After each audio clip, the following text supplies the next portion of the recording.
disruptive. America that I fought for. Weird thing to happen. Hello, one and all. Welcome to this edition of Kitz Corner. Hope you're having a fantastic day so far.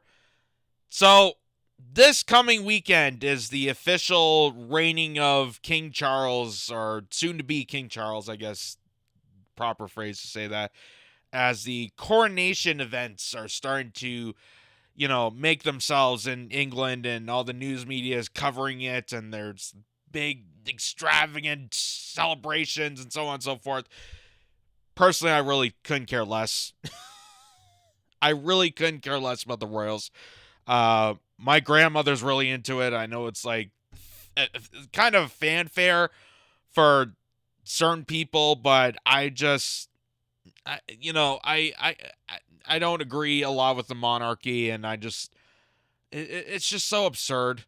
It's really absurd when you really see how the ways they live and how much is just it's such an absurd lifestyle.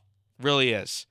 But apparently a bunch of Scottish people at a stadium, a bunch of Celtics fans, are having their own little celebration about the upcoming nuptials of King Charles. And let me just say, it's very catchy. Take a listen.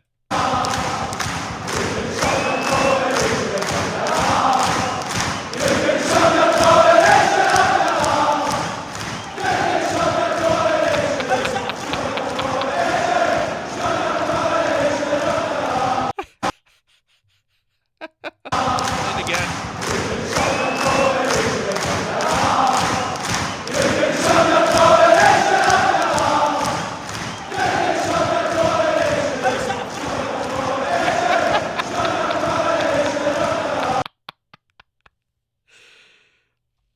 I mean, whether you agree with it or not, it is catchy. It is catchy. And they're doing it at a soccer game.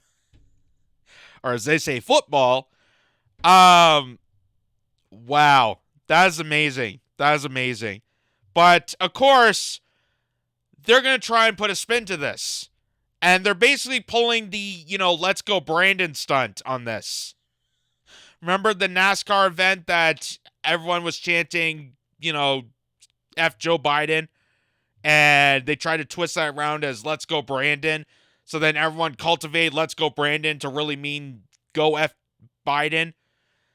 So they're trying to spin this around. I don't know how people are going to respond to this, but here's one of the magazines, the publications in UK.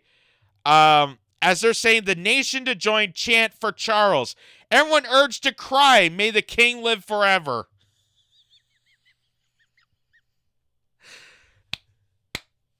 That is so, oh my God.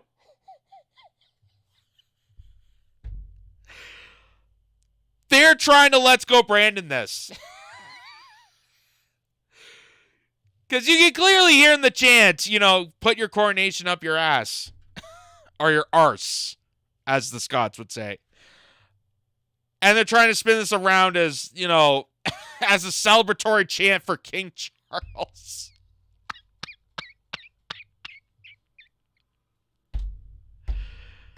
Again, whether you agree with it or not, it's hilarious. It's a hilarious take. And here's also this, which again, why I don't really subscribe to the whole monarchy thing and just how absurd the whole situation is. Public invited to swear their allegiance as king is crowned. British subjects asked to form a chorus of 1 million voices and make oath of loyalty while watching the service. It just seems, I don't know, maybe I'm just, an outsider, maybe I just don't understand it, maybe it's just me saying this, but it seems so ridiculous that, it just seems like an absurdity thing that, people, regular citizens, are pledging their oath and pledging their, sacrificing their loyalty to a figure of the monarchy, to which the monarchy is not really a representation of British people is not really a fair, accurate representation. Like the monarchy is not helping people when it comes to, city infrastructure. Like, that's the British government doing that. The monarchy is just more of a front of like the traditional kingdom and just the representation of history. It seems like such a weird thing. And maybe I'm just not into it. Maybe I don't understand, or maybe this is just me talking. And I don't know if people agree or not, but it just seems like it's such a weird thing that they are demanding regular citizens to pledge an allegiance and take this oath of loyalty to a monarchy that really could not care about them. Like, it seems so ridiculous. Like, it would make more sense if you did oath of loyalty to the British government, because the British government, yes, they're corrupted, and same with any other government, but at least they're part of your healthcare, they're part of your infrastructure, they're part of your educational system. Whereas the monarchy, it's just sucking tax dollars, and they're just the monarchy. They're just there for the historical presence, I guess. I don't know. Maybe I'm not British enough to understand it, but I do have British background. I am part English, and then my last name actually comes from a Austrian term in Hungary during the Austrian-Hungary Empire. But I also want to show this too, because this is where it also says a lot about this. So this is a former British soldier, and he's about to speak about King Charles, about the upcoming nuptials of announcing him as king. And here's what he had to say about this. People all over the land are preparing for the king's coronation, and the king himself is rubbing his chubby little fingers with glee. I'm here to tell you, as a former British soldier, why the king must fall. Of all the institutions in this land, this is the one which we should be most critical of. These are gangsters, they're the Peaky Blinders, they're the Sopranos, they're the most vicious of the vicious, and that's how they found their way into power. And all the bunting and all the quiches and all the coronation chicken in the world cannot obscure that. They are the biggest gangsters of them all. £100 million for the coronation of a man who was unpopular even before he became king. At the same time, people who work on the trains, teachers, doctors, nurses, having to fight for a pittance, for a tiny pay rise, just so they can afford their rent and don't have to go to a food bank. The argument's bizarre to me because people say the royals bring in money, the royals bring in money. But it's not that the royals are kind of in a glass case in Buckingham Palace and you can just wander around and feed them. I can't on camera advocate for us to use the French model because I'd get in lots of trouble. But we could probably, put them in a council house or something, tell them to get a proper job, tell them to start working for a living. There's absolutely a correlation between the French getting rid of the royal family and just having better lives, living longer. They have great hair, they have incredible food, they drive really fast, they're really sexy, they look really cool, drinking tiny coffees and chain smoking and whispering in French. And look at us, we're just this bunch of bumbling peasants who are still sucking up to this family of inbred morons. There is an argument put by people who are apologists for this thuggish clan who squat above us, taking all our money and land, who say that the Windsors are a sign, an emblem of order and of continuity. And they're not wrong, but not in the way that they think.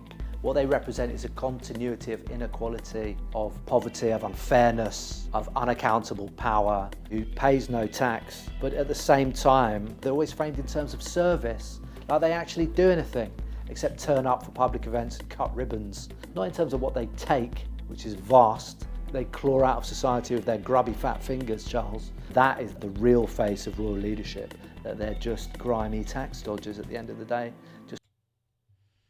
So I'm not going to show all that video because it's a fairly long video, but that's an interesting take. That is a very interesting take. And again, I know there's people that are excited to watch this and they're really pumped up and they got their crumpets and tea already unpacked and, you do you.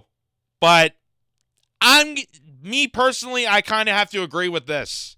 I kind of have to agree with what this ex-British soldier is saying and what Scotland was cheering.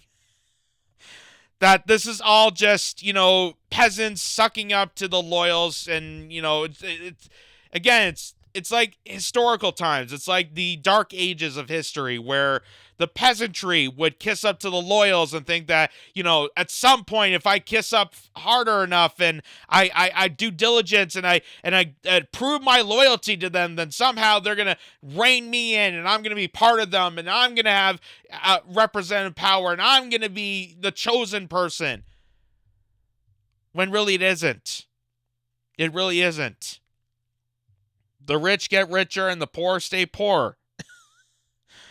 That was the kind of the situation back in the day, and still continues on to do so. And this is just continuing on this reign. And as he said there, they're just smooching up tax dollars to really not do anything for people. And considering that people are already struggling as is, they're barely making enough to, put food on the table and have shelter and afford heat at a time like this.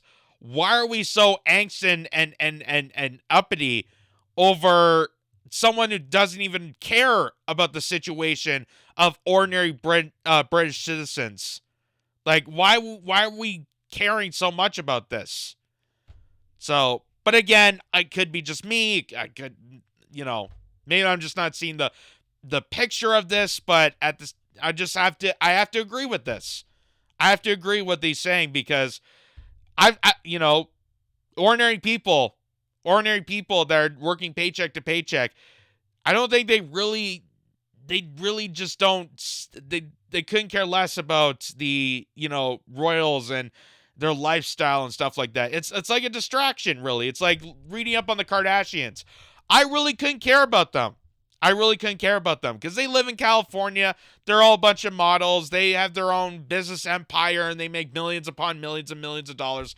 I really could not care about them, because I just have my own life and I'm dealing with my own shit. And just like anybody else, they're dealing with their own shit, and we got, our own struggles, and that's what we're dealing with right now. So that is just interesting takes, and it's just hilarious that they're trying to spin this around like, let's go Brandon, by saying that putting the coronation up your arse is somehow a promotion and a cheerful chant for King Charles. It's just so hilarious. People all over the land are preparing for the king's coronation,